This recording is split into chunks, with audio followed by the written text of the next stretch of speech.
Well, I think he's one of the best, and I think if he's not, he's only not as well known as some others. He hasn't had a TV series, he had some cartoon series in the past, but he's one of our best characters.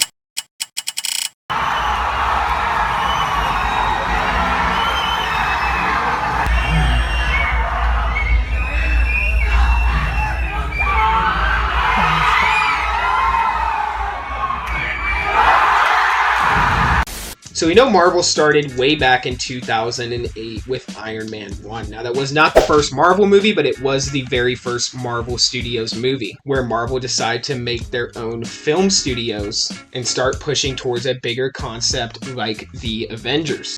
I'm here to talk to you about the Avenger Initiative. So it all started with Iron Man 1, and you gotta think back in the Iron Man 1 days, there wasn't a Marvel Cinematic Universe, and Disney sure as hell was not funding them at this time. So they had to prove themselves and make a name for themselves. That means there was a lot more pressure on those earlier Marvel movies to be good. And I feel like this is something that was covered in, has been covered in numerous videos, but it's a point that stands true anyways, which is that Marvel in the beginning very much had to prove themselves. You can see it if you watch the behind the scenes videos with Jon Favreau and Iron Man. Right now I'm worried about the minutia. Right now there's still shots from ILM we're waiting to get back. I don't know if that space battle is going to pay off. I'm still in the sound mix, the DI. We're still making picture changes. That's just the nature of things. This non-linear style of post-production, I really don't know how people are going to react to this thing. You could tell me that this thing barely made its money back in its theatrical release, I would believe you, or that it blew up, and I would believe that too.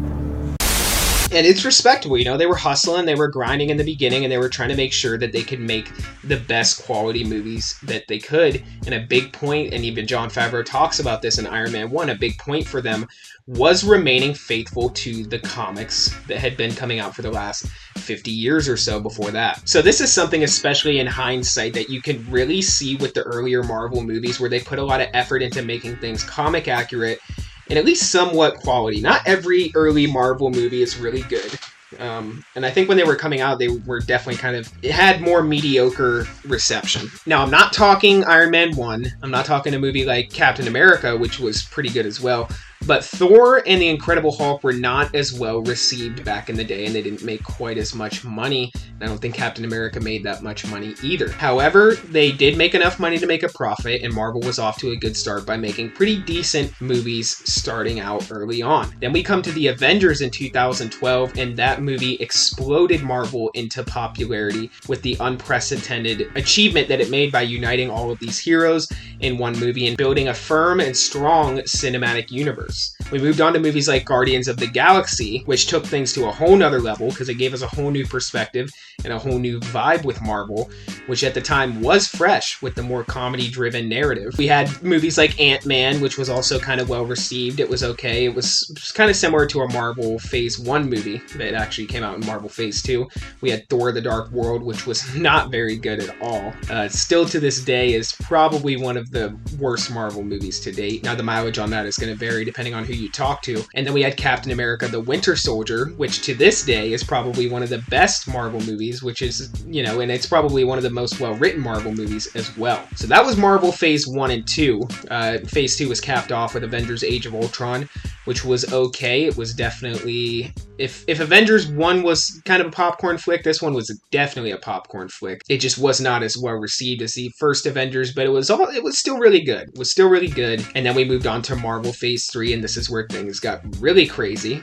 We had movies like Doctor Strange, which is also similar to a Phase 1 Marvel movie. But then we had Captain America: Civil War, another really good film. And we had Black Panther, which made a ton of money. Spider-Man: Homecoming, which made a good amount of money as well. And really, this is when Marvel started hitting their peak, and all of their movies started grossing near $1 billion, especially as we approached Infinity War. All of the Marvel movies were just hitting it out of the park. I mean, it was a crazy time to be a Marvel fan. It was really awesome. It's amazing to look back at, and I'm really grateful I actually got to live through that time period. Now, Avengers: Infinity War, and this was already, you could already kind of see this coming down the tracks if you were a Marvel fan leading up to it. Infinity War was, without a doubt, Marvel at its peak. Did you hear the roar last night? Huge roar. It came from fans of the huge new Marvel movie, Avengers: Infinity War. It premiered in theaters nationwide last night. get this, is expected to make $45 million on opening night alone. And possibly more than $250 million by Sunday evening. Crazy. It's incredible. We caught up with some fans who saw the new film in Citrus Park. They say the movie exceeded their expectations. I went into this movie 20, came out 21. It is the greatest 21st birthday that I have had and that I will ever have and that anyone would ever have. I'm just in awe. I mean, the culmination of what the 10 years of Marvel built up to this is inspiring, and it's gonna blow everybody away. It was the best Avengers movie in my opinion and many, fans' opinions. And overall, it was just a really, really well done movie. I would say that it was actually a really good movie objectively, even taking comic books and everything out of it. So there's no denying that for the most part, a lot of the gears were already in motion for Marvel in the way that it turned out leading up to Infinity War. A lot of those stories were already planned out, if not down to this specific detail, at least a majority of the plot details and things like that, and where the story was going to end up going was already planned out long before Kevin Feige and Disney got there. I mean, things were always going to lead to Thanos, and things were always going to lead to Avengers Infinity War. Now, that brings us to post-Endgame Marvel, which is where Marvel has had the vast majority of its issues, down to over-releasing content, oversaturating the market, stories not being written as well, and fans generally just getting more and more dissatisfied with the content that Marvel's putting out and getting more and more bored with it. I was a fan who had watched every single movie leading up to Infinity War. I bought the figures, I bought the statues, I was collecting Funko Pops for a while. I mean, I was, I was really a huge fan of Marvel, and I still am to this day. I'm a huge fan of the Marvel characters. But post Endgame, I just started to get sour and lose a little bit of interest. I mean, I watched WandaVision every episode. I watched Loki every episode. But then as the shows kept coming out, the quality kept dropping, and the shows became more and more controversial until we got to our until we got to where we are today, which is shows like Secret Invasion and She-Hulk, which has just turned so many fans sour and has really divided the fan base in a big way. So what happened? What happened at Marvel to make things the way they are now? Well, I think for one, Disney is very comfortable because they think that the Marvel brand will carry it into the stratosphere. And so they're just hiring writers, or hiring cheaper and cheaper writers with less and less experience. You can see that based on who they tried to hire to write Avengers Kang Dynasty and Secret Wars, which was somebody who didn't have a lot of experience with Marvel films at all, or writing films or big movies like that at all in general.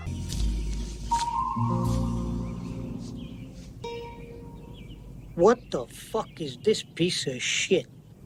I mean, with the very first Avengers, we had Joss Whedon, who directed the first Avengers, had a big part in the story and the way that it was written and all of that stuff. A very experienced film director at that point with a lot of credits to his name. Now, you got to think this is back when Marvel was still trying to prove itself and prove that it could be a household name and make quality movies. Now, we had Avengers 2, which was also Joss Whedon, which once again, an acclaimed director, an acclaimed writer who had already had plenty of credits to his name and a lot of experience in the film industry.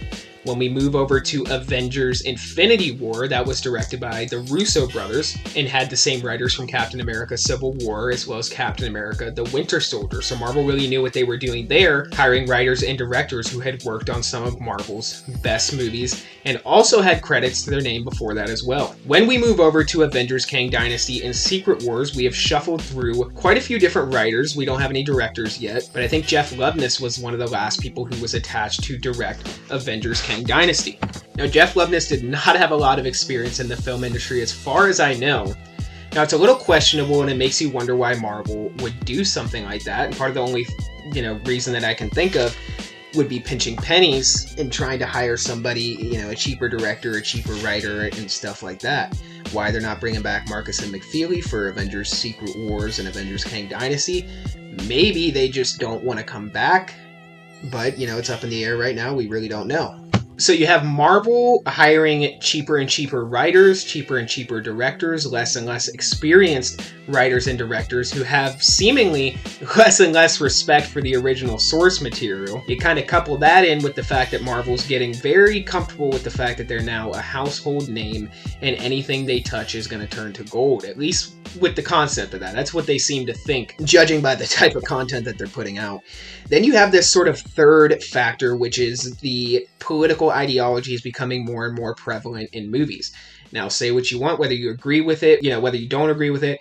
This isn't one of those types of videos. The point is that Marvel has in fact decided to start pushing political ideologies in their movies heavier, more and more heavily lately, which is seemingly happening through all of entertainment and all of business and just everywhere in general. So it's not just a Disney thing, but the fact remains that they are pushing more and more political ideology, which is dividing people and pushing more and more fans away from the movies. Now there's a fourth element in there, which is them kind of straying away from the source material. Yeah, Marvel really seems to be channeling all new, all different Marvel quite a bit these days, especially with some of the routes that they're taking some of these stories. They also seem to kind of not be respecting the legacy of the stories that have been set up in the comics. Secret Invasion is a huge cinematic, completely neutered Samuel Jackson's Nick Fury and turned him into kind of an out-of-touch old man who's married to a Skrull. Now, this seems to be prevalent across a lot of the Disney properties and the way that they're treating their heroes and stuff like that in their sequels. When you look at Star Wars,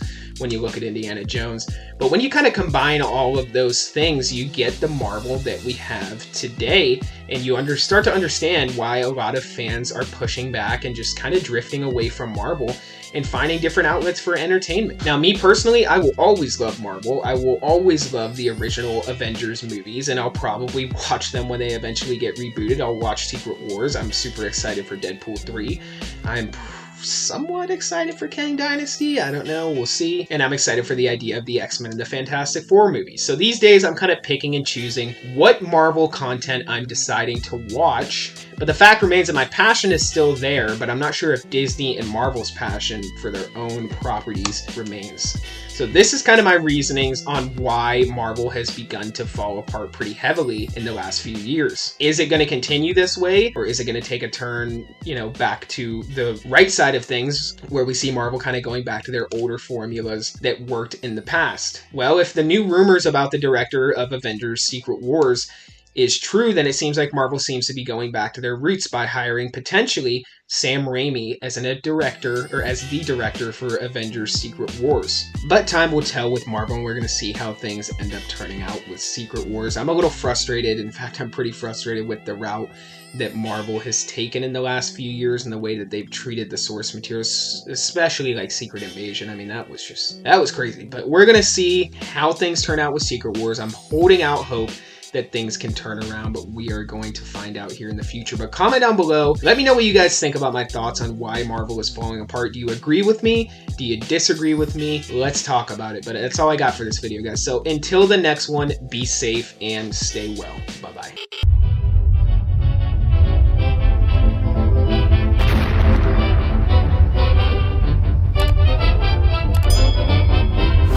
March winds and April showers